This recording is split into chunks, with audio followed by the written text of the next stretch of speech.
उसके लिए उन संतों के पास जा जो तत्वदर्शी हो। इसी प्रकार हजरत मोहम्मद को उनका अल्लाह कह रहा है कि कोई और पूर्ण परमात्मा है। उसको पाने के लिए उन तत्वदर्शी संत की तलाश कर। वो प्रभु कौन है, ये जानने के लिए कृपया अवश्य सुनिए जगत गुरु तत्वदर्शी संत रामपाल जी महाराज के अमृत वचन। अगर 2-3 वर्ष वर्षा ना हुई तो सब फेल हो जाएंगे। इंटरनेट इनको देखने भी ना रहेगा, टक्कर मारे मारे मरेंगे।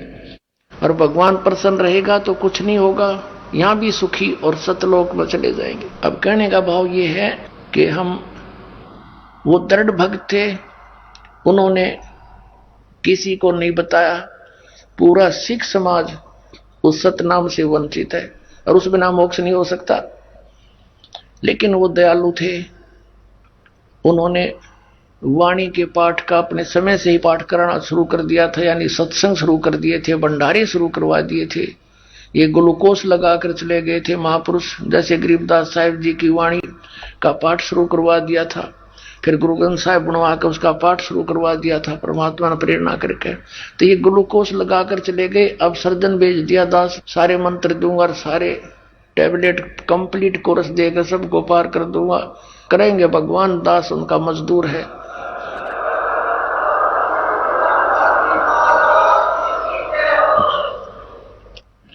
अब वो बिचली पीढ़ी आ गई जिसके लिए सारा खेल इन महापुरुषों ने, भगवान ने मिलकर खेला। काल के जाल से बचाए रखी सतभक्ति को। अब आगे देखिएगा, ऋग्वेद मंडल नंबर 9 और सूक्त 82 का मंत्र आपने एक देख लिया कि वो परमात्मा अपने दृढ़ भक्त को पवित्र करता हुआ वर्णीय पुरुष को मिलता है। जैसे विद्युत आकाशीय बिजली स्नेह वाले स्थानों को आधार बनाकर प्राप्त होता है। अब नंबर 2 में क्या कहा, किस उद्देश्य से आता है भगवान? पर हे परमात्मा, उपदेश करने की इच्छा से आप, यानी तत्व ज्ञान बताने की इच्छा से आप महापुरुषों को प्राप्त होते हो, अच्छी आत्माओं को मिलते हो, और आप अत्यंत गतिशील पदार्थ के समान यानी तीव्रगामी होकर के हमारे आध्यात्मिक यज्ञ को प्राप्त होते हो हैं। आप कबीर देव हैं, आप कबीर देव हैं। वेद मेरा भेद है, मैं ना वेदन के माही, और जोन वेद से मैं मिलूं, ये वेद जानते नहीं। परमेश्वर परम पूज्य कबीर साहब ने कहा था कि धर्मदास, ये चारों वेद मेरी ही महिमा का गुणगान करते हैं, लेकिन इनमें वर्णित विधि से मेरी प्राप्ति नहीं हो सकती, और जिस विधि से मेरी प्राप्ति हो सकती है वो वेदों में नहीं, क्योंकि वो परमात्मा स्वयं ही आकर बताता है। वो सूक्ष्म वेद है जो दास को उपलब्ध हुआ और दास ने समझा परमेश्वर कबीर जी गुरु जी की कृपा से। और उस सूक्ष्म वेद को कबीर पंथी जो 12 के 12 पंथ वो नहीं समझ सके, और ये सब काल के पंथ थे वह। और ये राधा स्वामी, धन धन सतगुरु, सच्चा सौदा, जय गुरुदेव, जनौद वाला, बिहानी वाला, ये सारे के कुएं के पानी, आगरा वाला, ब्यास वाला, ये राधा स्वामी, इनके पास वो मंत्र नहीं। मंत्र से मोक्ष होगा, इस नाम बिना मोक्ष हो नहीं सकता, और वो इनके पास नहीं। तो ये सारे काल के ही जाल में फंसे हुए थे। अब ये लीला करता है परमात्मा, वो किन किन महापुरुषों को मिले? आदरणीय धर्मदास साहिब जी को मिले। दर जिंदे का रूप शैल वृंदावन की नी, तहां मिले धर्मदास करते हैं बहुत अधीनी। आदरणीय गरीबदास साहिब जी ने कहा, हम सुल्तानी नानक तारे, दादू को उपदेश दिया, जात जुलाहा वेद न पाया, वो काशी माए कबीर हुआ। वो किन किन को मिले परमात्मा? जिंदा महात्मा का रूप बनाकर धर्मदास जी को वृंदावन में मिले। दर्जन दे का रूप शैल वृंदावन की नी, तहां मिले धर्मदास करते हैं बहुत अधीनी। एक जिंदा महात्मा का रूप बना के परमात्मा कबीर जी कहाँ गए? धर्मदास को वृंदावन में मिले, मथुरा में। और धर्मदास जी वहां गए हुए थे तीर्थों पर यात्रा करते हुए, उस वृंदावन के जोड़ में नहान गए थे तीर्थ में। और नहान होकर बाहर बैठे जब परमात्मा ने उनसे प्रश्न किया कि हे महाराज जी, मैं तो जिज्ञासु व्यक्ति हूं, मैं सब संतों के पास जा चुका हूं, मेरी संतुष्टि नहीं हुई, कृपा मुझे कोई ज्ञान सुनाओ भगवान का। जब धर्मदास लगा गीता की महिमा सुनाने, तब परमात्मा ने उनसे प्रश्न उत्तरी की कि मैं एक जिज्ञासु व्यक्ति हूं। स्वयं तो अपने आप को तो दास बताया, और उस धर्मदास जी को उसको महात्मा कहा, हे महात्मा जी, मुझे कुछ ज्ञान सुना दो। तो उनसे काफी प्रश्न उत्तरी हुई। फिर परमात्मा ने कहा कि आप गीता जी को मानते हो? कहा जी। भगवान कौन है? प्रश्न किया परमात्मा ने कि श्री कृष्ण, श्री विष्णु जी, श्री शंकर जी और ब्रह्मा जी, ये सर्वेश्वर महेश्वर, इनकी जन्म मृत्यु नहीं होती। तो परमात्मा ने कहा कि चौथे अध्याय के 5 और 9 श्लोक में, दूसरे अध्याय के 12वें श्लोक में और 10वें अध्याय के दूसरे श्लोक में, धर्मदास जी देखियो, आपका गीता ज्ञानदाता क्या कहता है कि मैं तो जन्म मृत्यु होती है, मैं तो अविनाशी हूं नहीं, नाशवान हूं, तुम इसको अविनाशी बता रहे हो। और 18वें अध्याय के 62वें श्लोक में कहा कि तू सर्वभाव से उस परमेश्वर की शरण में जा, उसकी कृपा से तू परम शांति और सनातन परम धाम को प्राप्त होगा। 15वें अध्याय के 4थे श्लोक में कहा गीता जी में कि जब तत्वदर्शी संत मिल जाए, उसके पश्चात परमेश्वर के उस परम पद की खोज करनी चाहिए, जहां जाने के बाद साधक फिर लौटकर संसार में कभी नहीं आते। अब धर्मदास का तो सिर घूम गया उस पुण्यात्मा का कि मैं क्या सुन रहा हूं। गीता साथ ही खोल के देखा साथ के साथ। अब कहने का भाव ये है, पुण्यात्मा हो, ये इतना रंग चढ़ जाता है। अंत में धर्मदास कहने लगा कि तू मुसलमान है, क्योंकि बाबा जिंदा के रूप में उन्होंने अपना एक वेशभूषा होती है जिंदा महात्माओं की, एक और कोट सा पहनते हैं, घुटनों तो तले तई का काला, ऊपर काला ही टॉप होता है, एक कच्छा पहनते हैं, अंडरवियर काला ही। तो धर्मदास जी ने टोंट कस दिया कि तू मुसलमान जाति का है, इसलिए हमारे देवताओं की तू बेइज्जती करता है, मैं तेरी बात सुनना पसंद नहीं करता। अब यूं कहते ही परमात्मा अंतर ध्यान हो गए और धर्मदास जी की बंदगी सामने से आदमी अंतर ध्यान हो जाए, ना दिखे एकदम, तो आप हार्ट अटैक होना हो गया, उसका हार्ट अटैक हो गया। क्यों था कौन ये भी समझ गया, फिर सोचा कोई सिद्ध पुरुष होगा, फिर शांति से जब सोचा कि ये कुछ भी था, लेकिन ज्ञान इसका 16 अन्य था, सारी साची कह था, और मैंने तो जानबूझकर बकवाद करके और इस अनमोल ज्ञान से मैं वंचित रह गया। बड़ा चिंतित हुआ, सारी रात करवट लेता रहा। अगले दिन फिर उसने सोचा अब क्या की भक्ति करूं। जिसकी भक्ति कर रहा था वो तो नाशवान है, और भी काफी चर्चा हुई थी।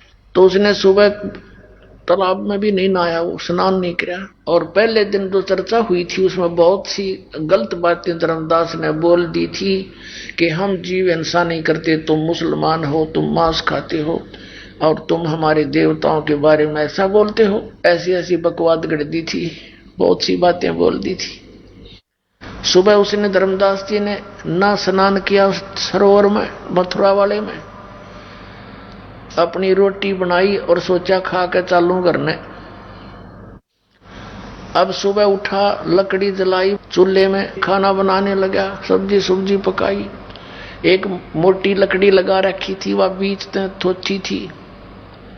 सहयोगी लकड़ी लगा करके उसमें अग्नि लगाकर खाना बना रहा था। खाना बनाते बनाते कुछ सूर्य उदय सा हो गया, रोशनी सी हो गई, साफ दिखाई दे रहा था सब कुछ। रोटी बनाते बनाते लकड़ी जलती जलती बिल्कुल चूल्हे के पास उसका एंड आ गया, अंतिम सिरा आ गया उस लकड़ी का, जो मोटी लकड़ी थी। उसमें क्या देखा कि चींटियां अपने अंडे मुख में लेकर बाहर निकलने की चेष्टा कर रही हैं, लेकिन बाहर के हिस्से पर उस पे तरल पदार्थ उबल रहा था। जैसे गिल्ली लकड़ी हो थोड़ी बहुत, तो पीछे से उसमें तरल पदार्थ एक पानी सा उबल रहा होता है। बाहर निकलने की चेष्टा कर रही हैं तो उस तरल पदार्थ जो उबल रहा था उसके ऊपर गिर गिर के चटक चटक होकर जल रही है। अब धर्मदास एक बार हक्का भक्का रह गया कि आज तो मैंने जुल्म कर दिया, इतनी ढेर सारी चींटियां फूंक डाली इस लकड़ी में, तो बहुत इतनी लंबी थी और जलती जलती आज निकट आ गई है भगवान, आज तो करोड़ों चींटी मर गई। रोए और बड़ा दुखी हो गया। तो उसने उसी से मैं अग्नि बुझा दी, जितनी रोटी बनी थी बन गई। अब उसने सोचा कि इसका प्रायश्चित करूं, आज मैं भूखा रहूंगा और इस भोजन को किसी साधु संत को खिला दूं।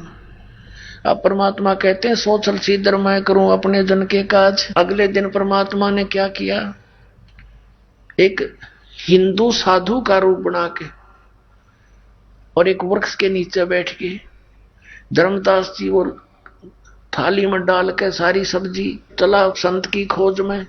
सामने देखा एक संत बैठा है, वहां जाकर के रख के थाली और कहा महाराज जी भोजन पा लो। परमात्मा बोले धर्मदास रख दे भाई, भूख लगी है।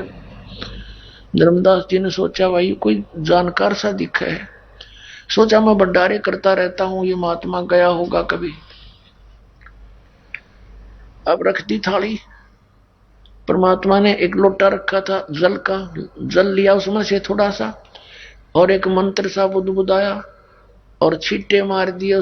पूरी बनी बनाई रोटी और सब्जी के थाली में रखी के देखते ही देखते क्या हुआ कि सारे भोजन की चींटी बन गई, अंडे मुंह में लेकर और थाली से बाहर निकलने की चेष्टा करते हैं, सारी थाली काली होगी चींटियों से। तब परमात्मा उसी जिंदा महात्मा के रूप में बदल लिया रूप परमात्मा ने और कहा रे धर्मदास कल क्या कह रहे थे आप कि हम मुसलमान तो जीव हिंसा करते हैं और तुम जीव हिंसा नहीं करते। जब धर्मदास ने देखा ये तो काल वाला महाराज जी है, चरणों में पड़ गए, ये भगवान मेरा माफ कर दो, मैं पापी आत्मा दाता, मैंने गलती कर दी। परमात्मा ने कहा तेरे से तो कसाई भी अच्छा, तेरे एक के दिन में इतनी मार दी, इतने जीव हिंसा कर दी।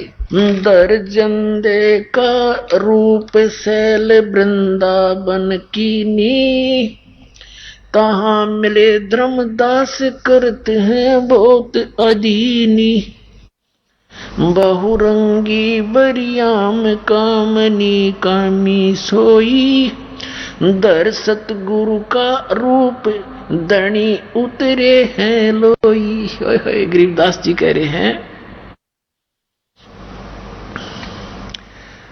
कि बहुरंगी वरियाम बहुत प्रकार के रूप बनाने वाला परमात्मा और निकामी सोई, यानी केवल निस्वार्थ भाव से हमारे लिए यहाँ आते हैं। और धर सतगुरु का रूप धनी उतरे हैं लोई। धनी सबके मालिक, सबके स्वामी, वो एक सतगुरु का रूप धर के, रूप बना के और यहाँ नीचे आए हैं। बहुरंगी बरियाम कामनी कामी सोई, दर सतगुरु का रूप धनी उतरे हैं लोई। उतरे हैं, चल कर आए सतलोक से।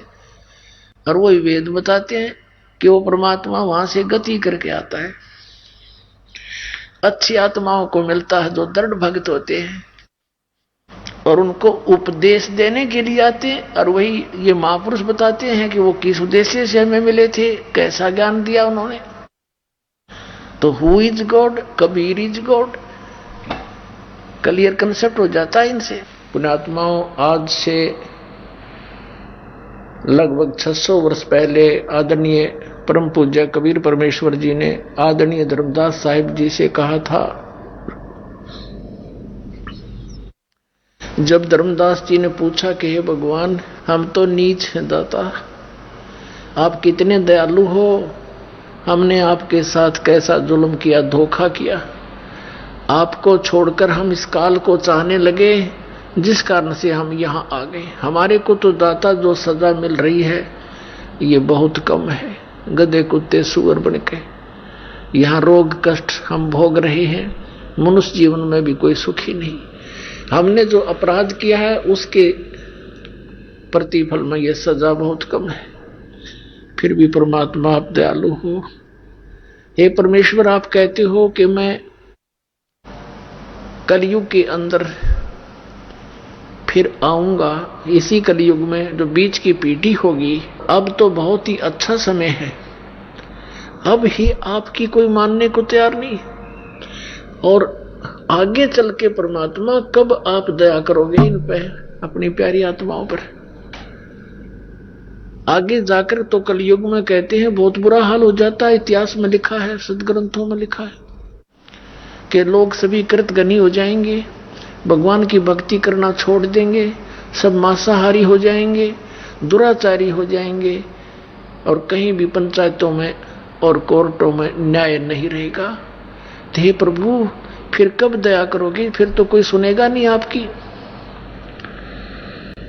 तब परमेश्वर ने कहा था, धर्मदास, कलयुग बीते 5500 पाचा, और तब ये वचन मेरा होगा साचा। कौन सा वचन? कि हम ही चलकर कलयुग में बर्मे पंथ के अंदर आगे जाएंगे, और फिर सभी पंथों को मिटा करके, सभी धर्मों को एक करके और तत्व ज्ञान समझाएंगे, और फिर सभी आत्माएं, चाहे किसी भी पंथ मजहब धर्म में वो रह रही है, वो सभी कबीर साहब की शरण में, मेरी शरण में आ जाएंगे। पूरे विश्व में मेरा ही नाम, मेरा ही ज्ञान रहेगा, और सभी ये पंथ ये फेल हो जाएंगे। तब धर्मदास उनके मुंह की तरफ देख रहा, भगवान, आप जो आज बोल रहे हो दाता, ये कब होगा ये ऐसा? तब उन्होंने कहा कि जब कलयुग बीते 5500 पाचा, तब ये वचन मेरा होगा सच्चा, जो आज बोल रहा हूं। 600 वर्ष पहले परमात्मा ने जो बात कही थी, वो क्या कहा था कि पूरे विश्व में एक ही ज्ञान रहेगा और एक ही भगवान रहेगा, कबीर, और सभी प्राणी प्यार से भक्ति करा करेंगे, सब बुराई कपट चातुरी छोड़ देंगे और नेक नीति से रहा करेंगे। उनको इतना ज्ञान करा दूंगा धर्मदास कि वो किसी की सुई भी नहीं उठा सकते। चोरी करना और भयंकर डाके डालना तो बहुत दूर की बात है। और फिर उनका सबका सुधार करूंगा, सतयुग जैसा माहौल होगा, और फिर कई हजारों वर्षों तक इस कलयुग में सत भक्ति बनी रहेगी। आदरणीय धर्मदास साहिब जी को परम पूज्य कबीर परमेश्वर ने कहा था कि मेरा और काल का, यहाँ के भगवान का एक वायदा हुआ है। इसने कहा था कि सतयुग त्रेता द्वापर में जीव कम ले जाना प्रभु, और जब चौथा युग जब कलयुग आवे, तब तब शरण जीव बहु जावे। ऐसा वचन हर मोय दीजे, तब संसार गमन तुम कीजे। ये भगवान ऐसा वरदान मुझे दे जाओ, वर दे दो, वचन दे दो कि सतयुग त्रेता द्वापर में जीव ना ले जाना और कलयुग में कितने जीव ले जाना। तो परमात्मा ने तथास्तु कर दिया, ठीक है। तब फिर इसने आंखें बदल ली और कहने लगा, जाओ जोग जीत संसारा, जीव न माने कहा तुम्हारा। परमात्मा कहते हैं, हमरी ओर हो बाद बखाने, और जोग जीत जीव तुम्हारा कहा न माने, और हमरी ओर हो बाद बखाने। ऐसी स्थिति कर दूंगा, द्वादश पंथ करूं मैं साजा, नाम तुम्हारा ले करूं आवाजा। द्वादश पंथ नाम जो ले ही, ये सब मेरे मुख में आन समोई। फिर कहते हैं और अनेक पंथ चलाऊं, या विद जीवों को भरमाऊं। अब 12 पंथ तो कबीर पंथ में, और अनेक पंथ चलाऊं, ये राधा स्वामी पंथ, धन धन सतगुरु पंथ, जो सरचा सौदा सरसा वाला, जगमाल वाली वाला, राधा स्वामी पंथ ब्यास आगरा, और जय गुरुदेव पंथ मथुरा वाला, ये शिवदयाल जी का ही चलाया हुआ है, उसी के विचारों पर आधारित है। और हरियाणा में भिवानी के अंदर जनोद गांव वाला और ठाकुर सिंह वाला, ये सावन कृपाल मिशन दिल्ली वाला, ये सारा एक कुएं का जल है, ये काल के दूत हैं, काल के पंथ हैं सारे। धर्मदास जी ने कहा था भगवान इसने तो ऐसा जुल्म करना है, फिर आप कैसे कृपा बख्शोगे? तो परमात्मा ने कहा था कि ऐसे ऐसे करूंगा, इस बार मैं पंथ के अंदर मैं ही स्वयं जाऊंगा और सब पंथों का नष्ट करके एक पंथ बना दूंगा, मेरे बच्चे मुझे पहचान लेंगे। आपको दिखाते हैं पवित्र कबीर सागर के अंदर 600 वर्ष पहले लिपिबद्ध की गई परमेश्वर की भविष्यवाणी, यानी आदेश। भविष्यवाणी तो होती है अटकलबाजी, और ये परमात्मा का आदेश वचन, जिसके वचन से सारे ब्रह्मांड चल रहे हैं, उनका वचन था ये 600 वर्ष पहले। क्या था ये देखिएगा। ये कबीर सागर है, संपूर्ण 11 भाग, खेमरा श्री कृष्णदास प्रकाशन मुंबई। ये है कबीर सागर, प्रथम खंड, कबीर पंथी भारत पथिक स्वामी युगलानंद बिहारी द्वारा प्रस्कृत, मुद्रक के प्रकाशक के खेमरा श्री कृष्णदास, अध्यक्ष श्री वेंकटेश्वर प्रेस, खेमरा श्री कृष्ण मार्ग, दास मार्ग, बंबई से। ये देखिएगा बौद्ध सागर कबीर वाणी नामक चैप्टर है कबीर सागर का, 136 पृष्ठ पर। ये कई भागों में है। द्वादश पंथ चलो सो भेद। अब ये 12 पंथों की जानकारी दी है इसमें। द्वादश पंथ काल फुरमाना और भूले जीव न जाव ठिकाना। परमेश्वर ने कहा था 600 वर्ष पहले कि धर्मदास इन 12 पंथों में काल का फुरमान होगा, उसका आदेश हुक्म और उसका ज्ञान और मंत्र होंगे इन 12 पंथों में। ताते ताते आगम कह हम राखा, वंश हमारा चूड़ामणि शाखा, प्रथम जग में जागू बरमावे, बिना भेद वो ज्ञान चुरावे, दूसर सुरत गोपाल होई, तीसरा मूल निरंजन पंथ टकसार। इस प्रकार तो ये इन्होंने यहाँ प्रथम जागू कर दिया, ये जागू नहीं है, ये प्रथम है चूड़ामणि। इसका कंप्लीट ज्ञान यहाँ दिया, देखिएगा। ये बौद्ध सागर ही है और इसका चैप्टर यहाँ पर कबीर चरित्र बोध है, वो कबीर वाणी है, वो पद्य भाग है। अब गद्य भाग में लिखा है यहाँ पर 1870 पृष्ठ पे क्या लिखा है? कबीर साहब के पंथों का वृंतांत। इसमें क्या बताया है कि नारायण दास जी का पंथ प्रथम, दूसरा यागू दास पंथ और तीसरा सूरत गोपाल, चौथा मूल निरंजन, पांचवा टकसारी पंथ, छठा भगवान दास पंथ, फिर सतनामी पंथ, कमालिय पंथ, राम कबीर पंथ, परम धाम की वाणी पंथ, 11वां जीवा पंथ और 12वां गरीबदास पंथ। इन्होंने प्रथम नारायण दास लिख दिया, यह लिखना था। ये प्रथम है चूड़ामणि पंथ। ये चूड़ामणि को तो उत्तम मानते रहे बाकियों को, क्योंकि नारायण दास जी ने तो कबीर परमेश्वर के मार्ग को स्वीकार ही नहीं किया था, इसको तो लिखना ही व्यर्थ है। इन्होंने थोड़ी फेर बदल कर दी। अब फिर हम आते हैं उसी चैप्टर पे, ये कबीर वाणी में आगे हम वो कबीर चरित्र बोध था, बौद्ध सागर का ही 136 पृष्ठ पर हम पढ़ेंगे, अब आसानी से समझना होगा। द्वादश पंथ काल फुरमाना और भूले जीव न जाओ ठिकाना। इन 12 पंथों के अंदर जितने भी कबीर पंथ हैं ये सब काल के पंथ हैं। इनके पास कोई मंत्र यथार्थ नहीं, सतनाम का इनको ज्ञान नहीं, सतनाम बिना मोक्ष नहीं। तो ये काल की फरमान इसमें चल रहा है। आगे देखो, ताते आगम कहे हम राखा, वंश हमारा चूड़ामणि शाखा है। ये है प्रथम, आगम कहे हम राखा, ये लिखना था, वंश हमारा चूड़ामणि शाखा।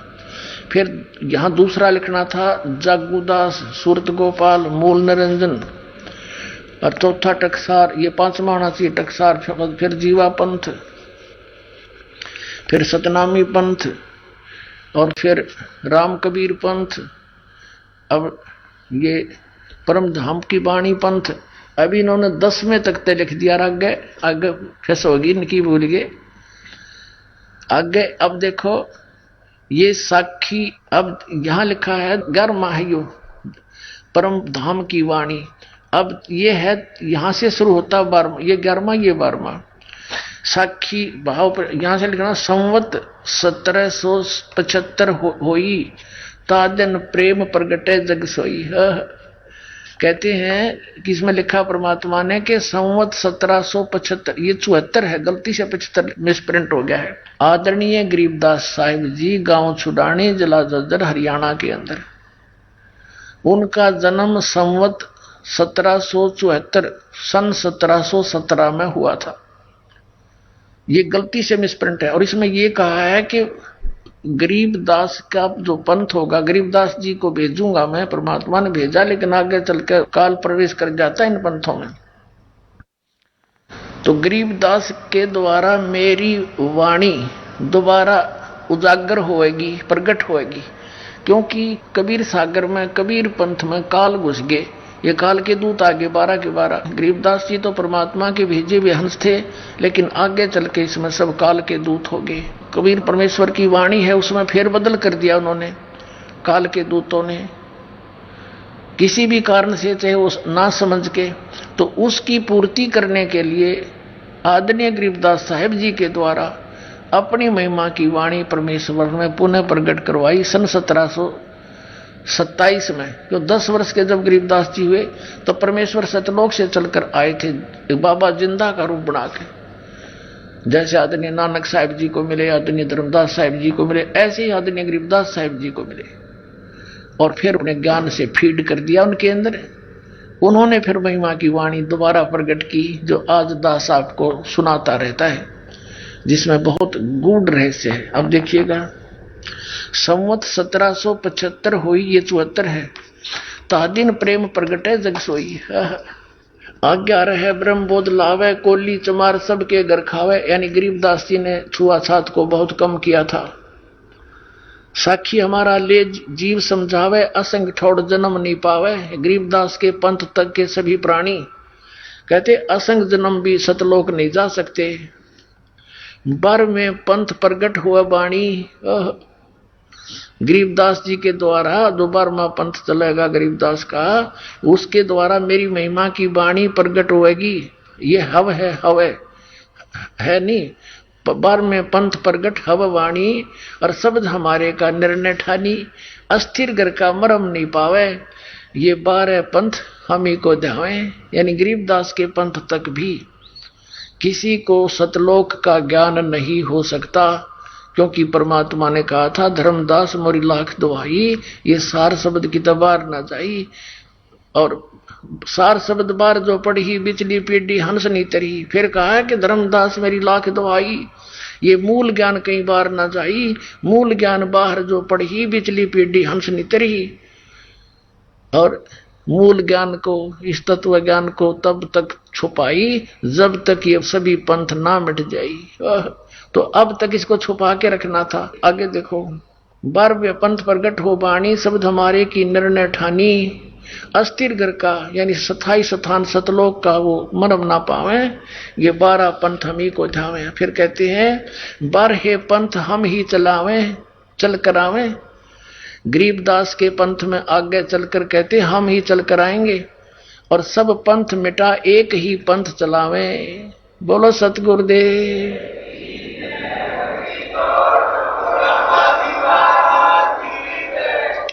ये दास गरीबदास पंथ से संबंधित है। मेरे पूज्य गुरुदेव जी जुड़े हुए थे गरीबदास पंथ छुड़ाने वाले से, और पुण्यात्माओं परमात्मा स्वयं नहीं आए तो इस दास को भेज दिया अपने कुत्ते को आपको जगाने के लिए। अब परमात्मा ने कलयुग को 3 चरण में बांटा है।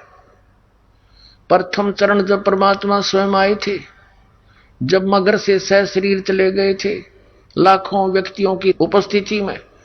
और अब ये बिचली पीढ़ी मध्य का चरण है, द्वितीय चरण बिचली पीढ़ी, और एक अंत। 3 चरणों में बांटा है भगवान ने। तो क्या बताया देखिएगा, बारहे पंथ हम ही चल आवे, सब पंथ मेट एक ही पंथ चलावे, तब लग बोधो को रीच मारा, फिर तुम बोधो राज दरबारा, प्रथम चरण कलयुग निर्याना, तब मगर मांडो मैदान। कि मैं वो प्रथम चरण होगा कलयुग का, जब मगर से मैं सह शरीर जाऊंगा, वहां अखाड़ा मांडूंगा। अब यहां देखो 5550 तब ये शब्द हो गया सच्चा। जब कलयुग 5000 वर्ष 505 बीत जाएगा, तब ये मेरा वचन सच्चा होगा जो आज कह रहा हूं। मैं सब पंथों को मिटाकर एक पंथ मिला दूंगा, बना दूंगा। आगे कहा धर्मदास मोरी लाख दुहाई, ये मूल शब्द बाहर न जाइए, बाहर न जाइए। जिन गलत लिखा है, पवित्र ज्ञान तुम जग में बाखो, मूल ज्ञान तुम गुप्त ही रखो।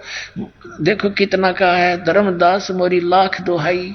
सभी महापुरुषों को जिनको मिले उनको ये कह दिया था परमात्मा ने कि अभी इस मूल ज्ञान को, ये मूल ज्ञान है, भूल गलत छपा है, तुम मेरी लाख दुहाई, ये मूल ज्ञान की तो बाहर न जाई, किसी को बताइयो मत। अभी ये नीते काल के दूता का हाथ लग गया, मेरे बच्चे मुझे पहचान नहीं सकेंगे, और ऐसे ये काल का दाव लगा रह जाएगा। तो पुण्यात्मा, इसी आधार से आदरणीय नानक साहब जी ने इस सतनाम का और सार नाम का किसी सिख को भेद भी नहीं दिया, उच्चारण करके सुना दिया ताकि आगे प्रमाण रहे कि मैं ये नाम जाप करता था।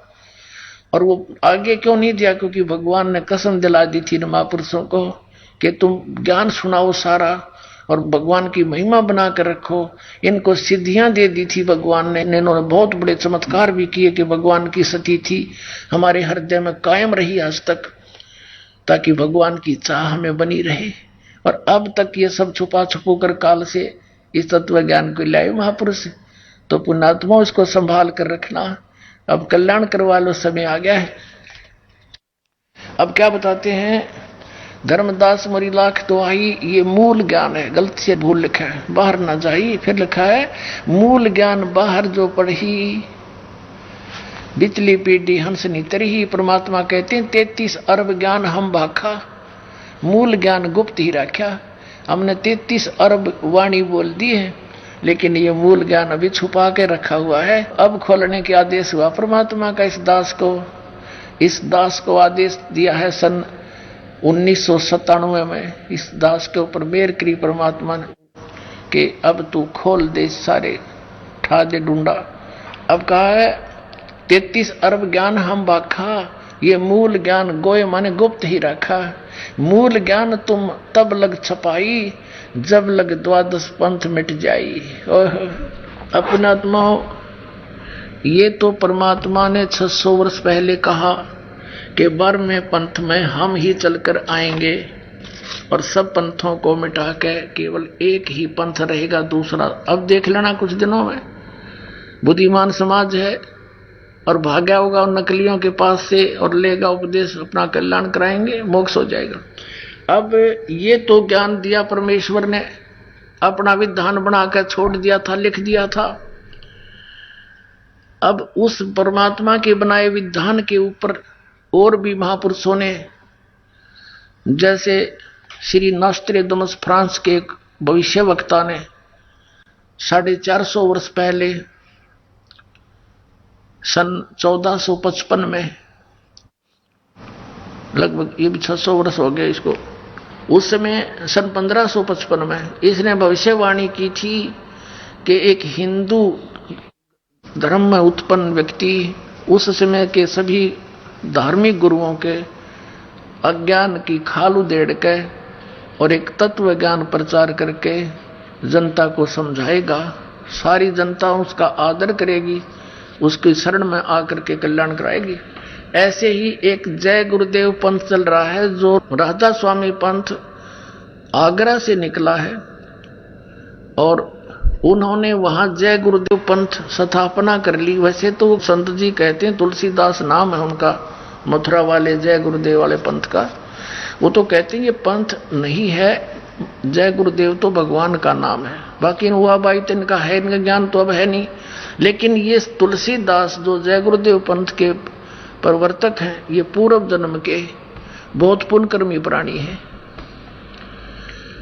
बहुत पुण्यकर्मी प्राणी हैं। लेकिन आगे भक्ति ठीक ना होने से, शास्त्र अनुकूल साधना ना होने से इनकी पूर्व जन्म की कमाई अब बिल्कुल नष्ट हो चुकी है, भक्ति नाश हो चुका है इसका।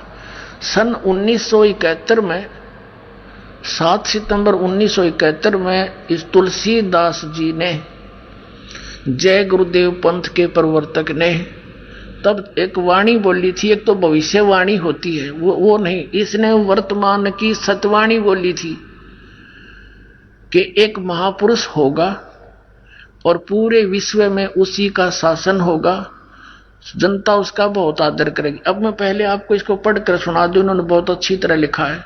तो उस समय तक तो इसकी दिव्य दृष्टि काम करे थी, और अब इसकी वो कमाई खत्म होगी। भविष्यवाणी करने में भी बैटरी डिस्चार्ज होती है, क्योंकि कमाई नष्ट होती है। किसी को आशीर्वाद दे दिया, उससे भी कमाई नष्ट होती है। तो जैसे बैटरी चार्ज होती है इन्वर्टर की, और वो जब चार्ज हो चुकी है और उसमें से चार्जर भी हटा दिया, वो फिर भी काम कर रही है। और यदि आगे चार्जर नहीं लगाया हुआ है उसको, तो फिर क्या होगा कि कुछ देर तो वो चलेगी, फिर एकदम सब सुविधाएं बंद हो जाएंगी, वो बैटरी डिस्चार्ज हो जाएगी, ना बल्ब जगे, ना ट्यूब जगे, ना पंखा चले, यूजलेस हो जाएगी। तो यही स्थिति उन महापुरुषों की हो जाती है जो काल के फंस जाते हैं और पूर्व जन्म के पुण्यकर्मी प्राणी होते हैं। ये उनका दुरुपयोग करता है, परमात्मा के बच्चों को मिसगाइड करवाता है, उनकी कमाई नाश करवाता है, उनके सिर पे भार रख देता है, उनको भी दोषी बनाकर नरक में ठोक देता है, और उसके द्वारा बहुत सारे जीवों को भ्रमित करके अपने जाल में फंसा कर रखता है। यही स्थिति थी इन जय गुरुदेव पंथ के प्रवर्तक की, यही स्थिति थी शिवदयाल जी की जो राधा स्वामी पंथ के प्रवर्तक थे, और यही स्थिति थी इन अन्य धर्म गुरुओं की है जो वर्तमान में शास्त्र विदिता कर मनमाना आचरण कर और करवा रही है। ये समझ लेना। ये देखिएगा जय गुरुदेव की अमरवाणी, एक पुस्तक है जय गुरुदेव की अमरवाणी भाग 2, ये मथुरा में है, ये पंथ इनका, ये है, ये तुलसीदास जी। ये देखो, ये पहला संत है राधा स्वामी ब्रांच में जिसने अपने साथ में दास शब्द लगाया है, नहीं तो कोई ताराचंद और कोई संग और कोई शिवदयाल संग हैं। तो ये महान आत्मा थे, नम्रता थी इनमें, लेकिन ये फंस गए उस नकली के शिवदयाल के, राधा स्वामी पंथ के प्रमुख रागरा वाले के, उस अज्ञानी को परम धनी जानकर ये अपना जीवन नष्ट कर दिया। वो स्वयं भूत बना हुआ है, शिवदयाल जी बुक्की में बोल रहा है, वह हुक्का पी रहा है, रोटी खा रहा है, फिर बुक्की में भूतों की तरह ब्रह्म माटी अपनी करवा ली, करोड़ों जीवों को और काल के जाल में ठोक गया। अब इसने क्या कहा, बाबा जय गुरुदेव, बाबा जय गुरुदेव जी महाराज, इसके हाथ भी गल गए हैं, इसके पैर भी गले पड़े हैं, बहुत बुरा हाल हो गया इसका, क्योंकि बैटरी डिस्चार्ज होगी, पुण्य खत्म हुए। प्रकाशक इस पुस्तक के जय गुरुदेव की अमरवाणी शाकाहारी सदाचारी बाल संघ से संकलित, प्रकाशक हैं दिव्या शर्मा, 88 साकेत कॉलोनी, मथुरा, उत्तर प्रदेश। मुद्रक है अर्जेंट प्रिंटर्स, पुराना बस स्टैंड, मथुरा। इसके हम पहले 59 पृष्ठ को आपके रूबरू करते हैं। ये देखिए, ये 59 पृष्ठ है। यहाँ पर इसने शाकाहारी पत्रिका में छपा है, ये 28 अगस्त 1971 में इन्होंने ये स्टेटमेंट दी है, महापुरुष का जन्म भारतवर्ष के एक छोटे से गांव में हो चुका है, और वह व्यक्ति मानव इतिहास का सबसे महत्वपूर्ण व्यक्ति बनेगा। उसे जनता का इतना बड़ा समर्थन प्राप्त होगा कि आज तक किसी को नहीं मिला है। वह महापुरुष नए सिरे से विधान को बनाएगा, और वह विश्व के संपूर्ण देशों पर लागू होगा। उसका एक झंडा होगा, उसकी एक भाषा होगी। ये शाकाहारी पत्रिका में 28 अगस्त 1971 में इसने ये वचन बोले। पुण्यात्माओं, 28 अगस्त 1971 को इस जय गुरुदेव पंथ के प्रवर्तक श्री तुलसीदास जी ने ये कहा, तो लोगों ने इनसे पूछना प्रारंभ कर दिया कि हे महाराज जी, वो जन्म हो चुका है उस महापुरुष का, तो कहाँ है वो, हमें बता दो, बताओ तो श्री। तो इसने फिर 7 सितंबर 1971 को फिर स्टेटमेंट दी है। ये पृष्ठ नंबर 50 पर लिपिबद्ध है, देखिएगा इसी पुस्तक के 50 नंबर पृष्ठ पे।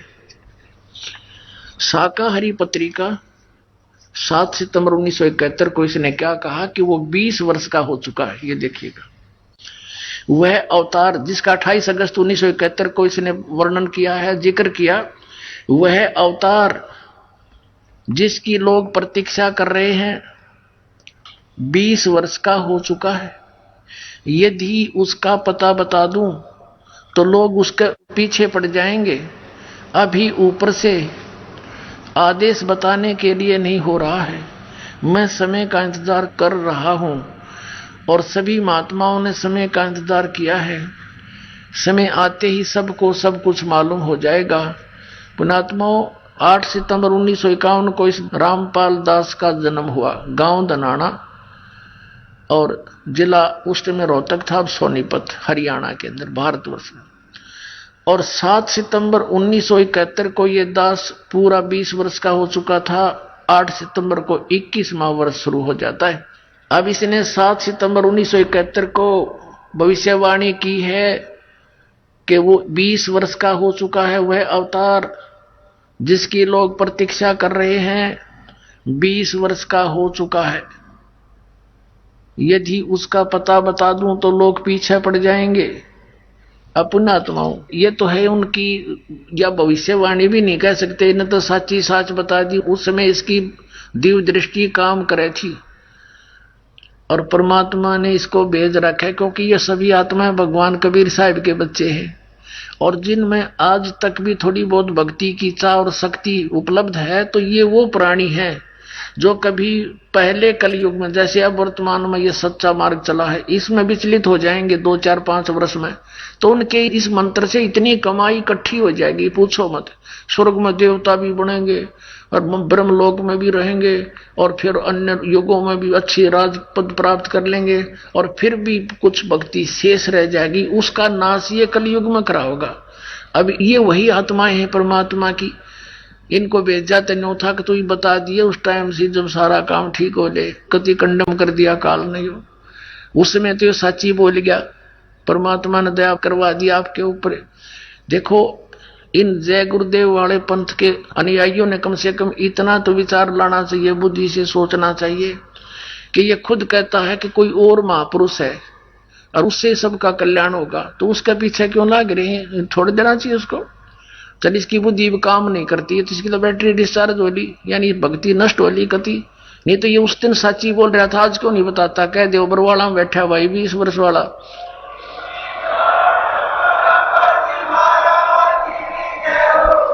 और जाओ लेकर उपदेश कल्याण करा लो, इसका भी बाहर मिटे। सिर पर धर दिया लाखों व्यक्तियों को अपने पीछे ला करके। अपने आत्माओं, ये तो ऐसी बात है, ये ना बताते तो भी ये तो होना ही है। जैसे कोई खगोल भगोल का ज्ञाता और ये बता दे कि परसों सूर्य उदय 6:40 पर होगा, वो ना बताता तो भी उसी से भी होना ही होना था, क्योंकि परमात्मा ने विधान बना रखा है। तो ऐसे ही परमात्मा ने 600 वर्ष पहले कबीर जी ने, पूज्य कबीर परमेश्वर जी ने ये कह दिया था कि जब 5505 वर्ष बीत जाएंगे धर्मदास, तब ये मेरी बात सच्ची होगी जो आज कह रहा हूं, और तब तक तो कोई पढ़ेगा इस मेरी वाणी ने, न सोचेगा ये तो व्यर्थ की बातें हैं। वो कब आओगा वो समय, ये हो ही नहीं सकता। कलयुग तो कति भट्ठा बैठ गया, मानवता का नाश होने लग रहा है। अब परमात्मा क्या नहीं कर सकता? सतगुरु जो चाहे सो कर ही, 14 कोट दूत जम डर ही, रूत भूत जम तरा से मारे और चित्रगुप्त के कागज पाड़े। तो ये काल के कागज पाड़ देगा। अब सबसे पहले ये प्रमाणित करते हैं कि वर्तमान में कलयुग कितना बीत चुका है। एक ये पुस्तक है, ये शंकराचार्यों की लिखी हुई पुस्तक है, ज्योतिर्मय ज्योतिर्मठ इसका नाम है। और ये जगत गुरु शंकराचार्य स्वरूपानंद सरस्वती जी महाराज हैं, ये इसके संरक्षक हैं। ये ज्योतिष पीठ, द्वारका शारदा पीठ आदि दो मठों के ये प्रबंधक हैं, मठाधीश हैं। संपादक लेखक एवं संकलन करता है विष्णुदत्त शर्मा। अध्यक्ष आध्यात्मिक उत्थान मंडली दिल्ली। प्रेरणा स्रोत ये सारे हैं। मुद्रक है फाइन प्रिंट एंड पैक्स, ये अच्छे सारे। प्रकाशक है अखिल भारतीय आध्यात्मिक उत्थान मंडल, 1/3234 गली नंबर 2, रामनगर तिवारी, मंडोली रोड, सादरा दिल्ली। ये सारा कुछ इनका लिखा हुआ है। इसके 11 पृष्ठ आपको दिखाते हैं। 11 पृष्ठ पे आदि शंकराचार्य का संक्षिप्त जीवन परिचय। इसमें क्या लिखा है कि लगभग 2500 वर्ष पूर्व शंकराचार्य का जन्म चरमराती अवस्था के युग में केरल प्रांत में पूर्णा नदी के तट पर कालाड़ी ग्राम में धर्मनिष्ठ नमुद्री शैव ब्राह्मण श्री शिव गुरु व धर्मपरायण सुभद्रा के घर हुआ। अब यहां लिखा है गुरु परंपरागत मठों के अनुसार उनका आविर्भाव काल शंकराचार्य का जन्म समय ईसा पूर्व 508 वर्ष माना जाता है। ये या जो लिखा है ना 476, ये इन्होंने गलत लिखा है, क्योंकि 32 वर्ष की आयु में शंकराचार्य जी की मृत्यु होगी थी। ये या नहीं लिखना था यहाँ पर। तो यहाँ ये 508 या 476, इसमें 32 कम कर दो। तो इस प्रकार ईसा से 508 वर्ष पहले इनका जन्म हुआ। अब इधर से देखेंगे, आज 2012 है तो शंकराचार्य का जन्म 2520 वर्ष आज से पहले हो चुका था। 2520 वर्ष। और अब हम देखेंगे कि उस समय कलयुग कितना बीत चुका था जब इनका जन्म हुआ, यानी 2520 वर्ष पहले कलयुग कितना बीत चुका था जब इनका जन्म हुआ। इसमें देखिए हिमालय तीर्थ नामक एक पुस्तक है, और ये कहां से छपी है? हिमालय तीर्थ, जेपी नंबूरी, उप मुख्य कार्यधिकारी श्री बद्रीनाथ केदारनाथ मंदिर समिति। और ये इनका सारा डिटेल दे रखा है। हिमालय तीर्थ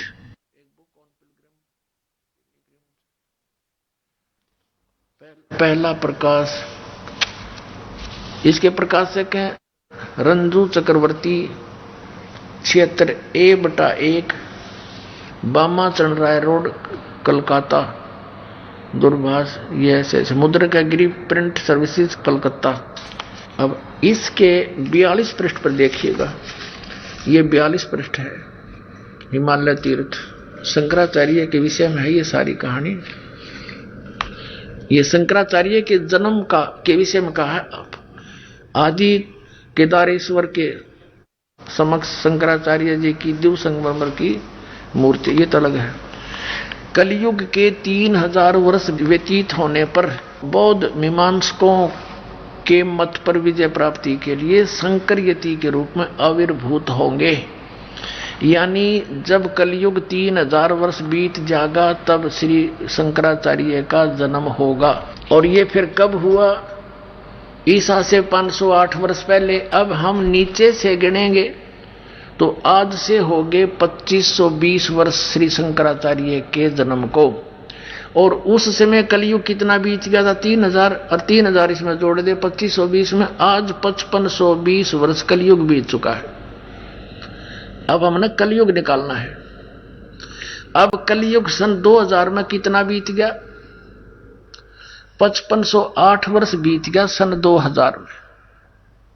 हम 2000 से मान लें कि 2000 से पहले 508 वर्ष पहले तो शंकराचार्य का जन्म हुआ ईसा से, तो 2000 में और 3000 वर्ष कलयुग बीत चुका था, तो 5508 वर्ष हो गए सन 2000 में।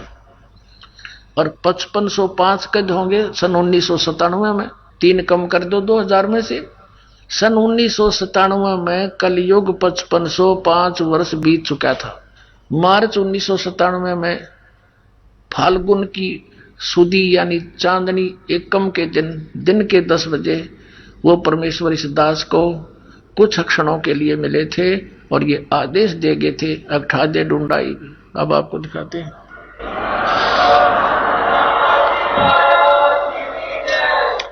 ये नो ना सोचो पुणात्माओं, यो दास ने यो तो रहस्य भी देखा, महीना हुआ है। और ये पुस्तक एक पहले दास ने लिखी है, आध्यात्मिक ज्ञान गंगा। इसको 2008 या 9 में लिखी थी हमने, ये 2009 में। और उसी से मैं लिख रखा था, क्योंकि परमात्मा ने कहा था जो मैं तुझे मिला हूं इसको भी कुछ दिन रहस्य रखना। 1997 में कहा था, फिर बेशक तो क्लियर कर देना। अब देखना 2005 में ही दास ने लिख दिया था, एक पुस्तक लिखी थी भक्ति और भगवान, सन 2005 में। तो इस दास ने उसमें भी वर्णन कर रखा है 2005 में। और अब इसमें आपको स्पष्ट होगा, देखिएगा। आध्यात्मिक ज्ञान गंगा पुस्तक आपके कर कमलों में है और देखना इसके 538 पृष्ठ पे। ये है 538 पृष्ठ यथार्थ कबीर पंथ परिचय के। यहां आ जाइए। मुझ दास को यानी रामपाल दास को परमेश्वर कबीर साहिब जी संवत 2054 फाल्गुन मास की शुक्ल पक्ष एकम मार्च 1997 के दिन को दिन के 10 बजे मिले तथा सार शब्द की वास्तविकता तथा संगत को दान करने का सही समय का संकेत देकर अंतर्जान हो गए तथा मुझे अगले आदेश तक रहस्य युक्त रखने का आदेश दिया था। बोलो सतगुरुदेव।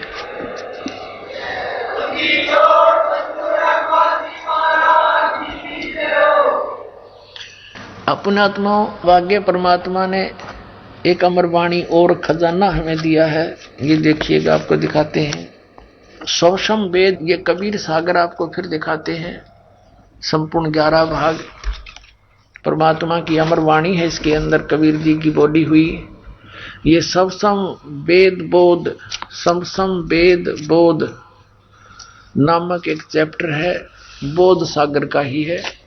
इसके पृष्ठ नंबर 171 में यहां क्या लिखा है, परमात्मा का आदेश। परमात्मा ने क्या कहा था कि 5 सेंस और 500 यानी 5500 5500 जब कलयुग बीत जाए महापुरुष फरमान तब जग तारण को आए। होय होय, ये दास भेज दिया परमात्मा ने कि एक महापुरुष आएगा, पूरे संसार को तारेगा, उसका कल्याण करेगा जब 5500 वर्ष कलयुग बीत जाएगा।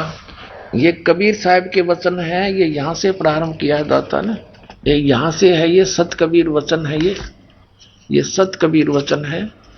170 से प्रारंभ है, हम 171 पर पढ़ रहे हैं। परमात्मा के वचन चल रहे हैं कबीर जी के। अब क्या बताया है कि 5 सेंस और 500 यानी 5500 जब कलयुग बीत जाए महापुरुष फरमान जग तारण को आए।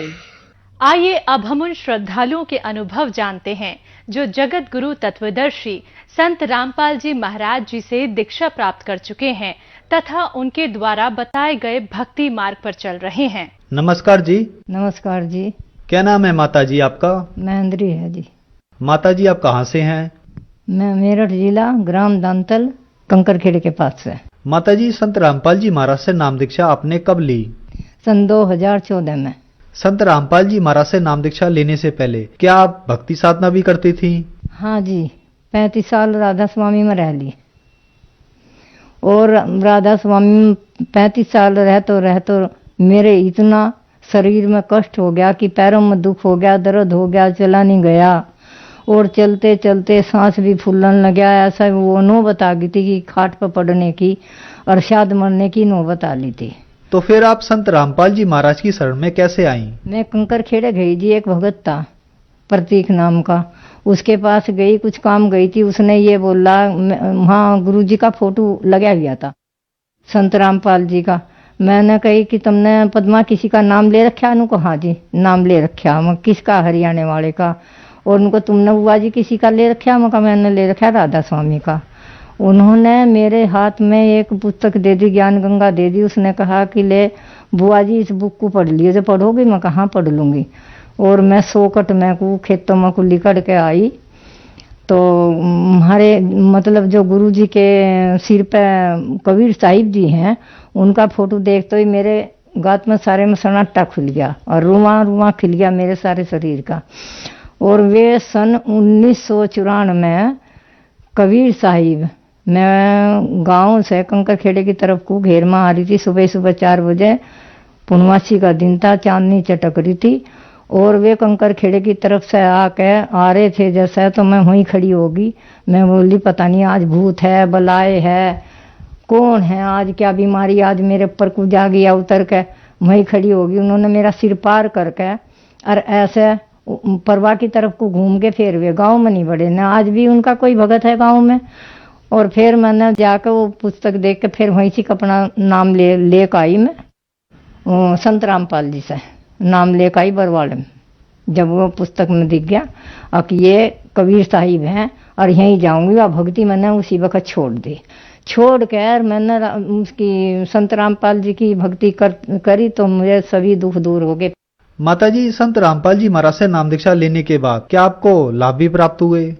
मेरे पैरों में दर्द हुआ तो वो कोई बताओ था बाय का, कोई बताओ था नसों की कमजोरी, कोई बतावे था कुछ। मैंने दवाई भी बहुत खाई पर मेरे दवाई से कोई आराम नहीं लगा। फिर मैं संत रामपाल जी महाराज की शरण में गई तो मेरा वो दुख भी दूर हुआ और मेरा सांस जो फुल्ला था वो भी दूर हो गया। राधा स्वामी में नाम लेने से 2-2 घंटे 3-3 घंटे से जो बैठक रही पैरों की, उससे मेरा दर्द शुरू हो गया।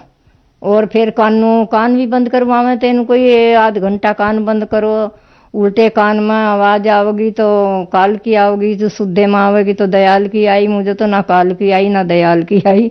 मैं तो अपना ऐसे ही डले ढोए जी 35 साल। मेरे सांस की बीमारी थी और दवाई मैंने बहुत खाई। एक चावल का दाना भी खा लूँ, पूरी भी खा लूँ जब भी मैं हॉस्पिटल में भर्ती होती। और जब मैंने संत रामपाल की भक्ति करी, संत रामपाल की भक्ति करके मेरा सारा ही दुख दूर हो गया, सांस की बीमारी दूर हो गई। और बस यही लाभ है मुझे तो, जो मेरे शरीर का लाभ था, परमात्मा की भक्ति मिल गई, सत भक्ति मिल गई। सबसे बड़ा लाभ तो यही मालिक का। माताजी, संत रामपाल जी महाराज से नाम दीक्षा लेने के बाद आपको बहुत सारे लाभ प्राप्त हुए। आपने बताया कि आप 35 साल से राधा स्वामी पंथ से जुड़ी हुई थी, फिर आप संत रामपाल जी महाराज की शरण में आई। राधा स्वामी पंथ की दी हुई भक्ति में और संत रामपाल जी महाराज की दी हुई भक्ति में आपको क्या अंतर देखा? उसकी भक्ति में बहुत अंतर है जी। वो मोक्ष का मार्ग है, उनका कुछ मार्ग नहीं था। राधा स्वामी की भक्ति में कुछ नहीं था और संत रामपाल की भक्ति में मोक्ष का मार्ग है यो। क्योंकि यहाँ भी लाभ देंगे मेरे, आगे भी लाभ है। मालिक के सुख, शरीर का भी सुख है और सब काहे का सुख है संत रामपाल जी महाराज का। माताजी, जो श्रद्धालु आज आपको देख रहे हैं, आप उन्हें क्या कहना चाहेंगी? उन्हें ये कहना चाहूंगी मैं कि सब भाई बहन, जितनी मेरे भाई बहन हैं, दुख है, कैंसर है, फेफड़े खराब हैं, जो भी हैं, अपना संत रामपाल की शरण में आओ, अपना मोक्ष करवाओ, कल्याण करवाओ। यहाँ पूरा कल्याण होगा आपका। संत रामपाल जी महाराज से नाम दीक्षा कैसे ली जा सकती है? ये टीवी चैनल चलते हैं, इनके नीचे नंबर आते हैं और इन नंबरों से फोन संपर्क करो। जगह जगह डिस्ट्रिक्ट जिले में जगह जगह ये अपने में खुल रहे हैं, नामदान खुल रहे हैं। नामदान दीक्षा लो और अपना मोक्ष करवाओ। धन्यवाद माताजी। नमस्कार जी।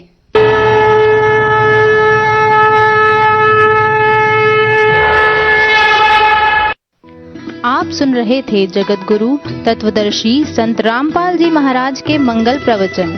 अधिक जानकारी के